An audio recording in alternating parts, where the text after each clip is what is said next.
Hello again and welcome back to another one. And today we have a couple of topics to cover involving King Crooked, the BET Awards, Drake, Eminem, Tupac, Kanye West and more. And today we'll start with the highlights from the BET Awards. And in Death Row's case, it sparked heated debates. And before we get started, Shady Records artist Grip just announced a new project dropping on the 7th of July titled Still 5 and a FU that looks to be a sequel to his last project, so be on the lookout for this one. And starting with the BET Awards, Kendrick Lamar won Best Male Hip Hop, Latto won Best Female Hip Hop, and Drake and 21 Savage won Group of the Year. But one sparked heated debates, especially between those who would be considered, quote, hip-hop heads. When this happened, Death Row Family wins the Greatest Rap Crew of All Time tournament. Dr. Dre, Snoop Dogg, and the Death Row Family defeated the Wu-Tang Clan in the championship to end all championships. And while Snoop Dogg reacted, "Thank you BET Awards, wow," and even Method Man reacted, "Well-deserved, fire emojis," many rap fans aren't having it right now. Bruh, a rap crew that's a label versus Wu, an actually rap group,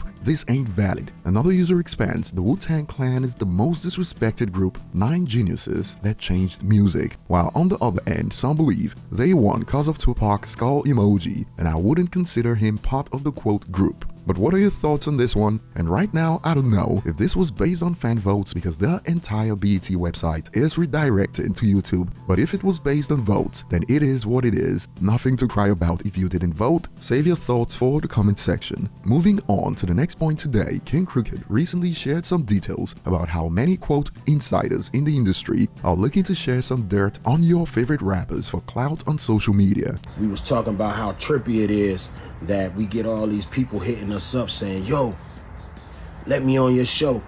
I'll expose this celebrity, I'll expose that celebrity. I was right there when this happened. I busted in the room when that happened. You know, they like, yo, if I tell you what I know about this celebrity, you gonna get 1 million plays. If I tell you what I know about that celebrity, you gonna get 10 million views, you know what I'm saying? And we always like, nah.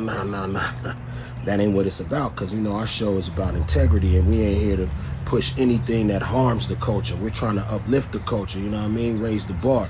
Now, I'm not jumping to conclusions here, but it's quite easy to deduce that Crook is basically revealing the difference between Crook's Corner and more popular platforms like Art of Dialogue and Vlad. And Crook expanded. One time it happened to me just recently, right? And somebody they came at me and they like, yo, you know, I want to talk about this and that, you know what I mean? And they basically told me some rumors or whatever. And it would have been real harmful. It would have been very harmful to the individual that they was trying to spill that on, you feel me? So I just turned it down, like, nah, I can't do that. You know, I gotta keep my integrity in my show. My show is about the culture, it's not about that. And they like, yo, hold on. You mean to tell me that you gonna protect an artist's image and brand?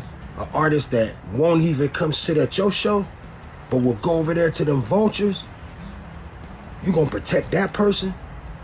Well, I was like, man, listen, man. My show is about integrity, and staying on code in the culture means doing so even when nobody's watching and when you don't even have direct benefit for doing it.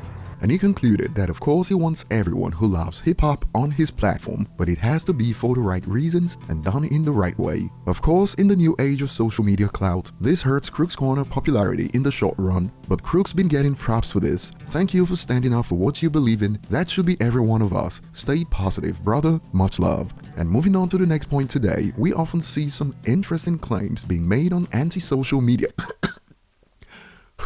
On social media, like White America is the only group listening to Eminem and keeping him afloat since 2002. But is this grounded in reality or wishful thinking? Well, thanks to a global analysis of some of the best-selling rappers of all time, we have objective data that answers these questions, all thanks to Chartmaster's reports. And starting with Drake, this is what his performance based on pure album sales look like. Drake has moved over 15.5 million pure albums globally, of which 3.97 million are from outside the United States. So roughly 75% of his entire sales come from the US alone. Kanye West, on the other hand, has moved over 27 million pure albums globally, of which 8.5 million are from outside the United States. So roughly 69% of his entire sales come from the US alone. Tupac, on the other hand, has moved over 62.3 million pure albums globally, of which over 19 million are from outside the United States. So roughly 69% of his entire sales come from the United States alone. But things get interesting for Eminem Eminem, as well the narrative online is that white America has been keeping him afloat. Check this out. Eminem has moved over 125.7 million pure albums globally, of which over 58.2 million are from outside the United States. So it turns out that roughly 54% of his entire sales come from the US alone. But there's more, as when you take a closer look at the Latin America, Asian, and rest of the world numbers that include Africa, it gets worse for the narrative that Eminem is kept afloat by white America. In those areas outside the Western world, Eminem leads with total album sales of 13.2 million, Tupac is next with 3.4 million, Kanye West is next with 1.5 million, and Drake is next with 437,000. Now, to be fair to Drake, his career totals are fueled by music streaming, so his pure sales are relatively low, but the point stands, even with the inclusion of equivalent sales, that Eminem is by far the biggest rapper outside the United States, and the gap gets wider when it comes to Asia, Latin America, and the rest of the world including Africa. So how did we get here? Where the belief is only white people listen to Eminem? Bookmark this video with the timestamp, as it will come in handy the next time you see quote only white people listen to Eminem. Drop the link, crack a code one,